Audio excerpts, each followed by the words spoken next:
Hi Leslie, good to see you this morning. In today's session we covered a few points. One of the things was with your posture, maintaining the correct spine angle throughout the swing. Also the other one was sort of staying a little bit more centred in the swing and transferring that weight. So we start with your posture first off.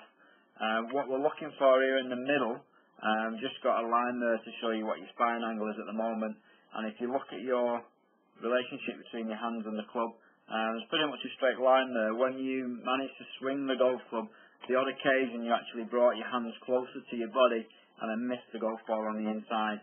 So making sure we're in the correct setup position and the correct posture position before we swing. So if we have a quick comparison here with Luttman, you can see that his spine angle is a little bit steeper, so he's actually bending over a little bit more than yourself. So he's just creating a little bit more spine angle there, and also you can see a little bit of angle there between his arms and the club itself. With yourself, that is pretty much a straight line there with your arms and the club. So what we suggested for you to do there was to go through the posture drill a little bit more, just to make sure that you increase that spine angle just a fraction. So we're going to be bending over a little bit more, and then also in turn with that your hands are going to be a little bit closer to your body, and you're going to create a little bit more club angle with the club there, which in turn when you swing the golf club, the hands are going to pass by your body a little bit more freely and along that natural path. So looking into that, what we did say again during that golf swing is the amount of movement you've got during that swing itself. So if we was to just get rid of that line as well, if we was just to have a quick look at the video here on the left hand side, you can see during the backswing that your head lifts up and moves to the right of that circle. Now we said during the golf swing or during the backswing we're trying to stay a little bit more centred, so your head's going to stay in that circle. Also we had a quick look at why your head's lifting up at the same time as well. Again, if we're looking at this swing in the centre, you can see again there's your head moves backwards and lifts out of that circle. Now the reason for that is that when you make your backswing, you're actually standing up more and coming out of that posture position. So we're trying to increase the posture position in your setup, or increase the angle of your spine in the setup, and then we need to maintain that angle throughout the backswing or throughout the swing to allow you to stay in posture and get through the golf ball much more easily.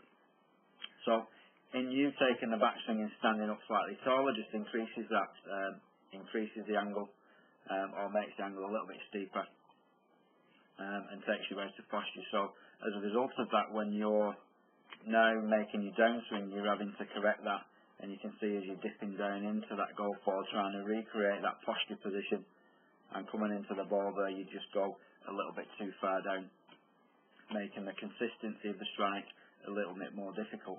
So again there, if we look at McDonald as he's making that backswing, he rotates the body around the spine, maintaining that posture at all times. As he's coming into that golf ball, he's just uncoiling his body and he's meeting the golf ball consistently every time, because he's maintaining the spine angle throughout the swing. Now, the other part of the swing that we looked at was with your weight transfer. Now, if we're looking at the line there at the side of your left hip, now if we took that back to the beginning, you can see that it's just on your left hip. Now we're looking for your hips to travel beyond that position to transfer that weight to the left hand side and get you in a correct position to get the descending blow into the golf ball itself. So again, just when you've had the lateral movement there to the right hand side in your backswing, it's just creating or making you have to move yourself back into position and then start to transfer the weight. So as we're taking you into that impact position there, you can see as your left hip there just returns back to where it started. so your weight hasn't actually transferred to the left hand side. We'll be looking for your hips to continue to travel maybe another 4 inches or so beyond the position of the air now, just to create a position where you can get the descending blow into the golf ball and create that much more consistent strike. So we gave you a few drills to work on with those. Again, sort of keep doing the drills, the new drills, but also keep thinking about the old drills that we did as well. So again, just to reiterate what we said with the old drills, is to create those L shapes throughout the swing. So as we're taking the golf club back, we're looking to create that L shape there. Now it's just a little bit short of the L shape on the way back. You can just see that the angle of the club there. We're looking for,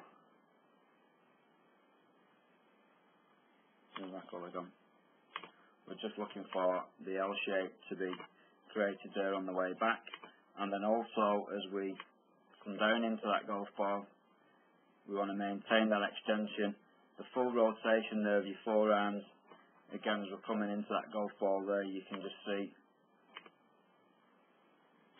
here's the red one again, that we're still not quite rotating those forearms and not quite getting that L shape again on the way through. So we're looking for the full rotation of your arms and the club to be creating that L shape again on the way through.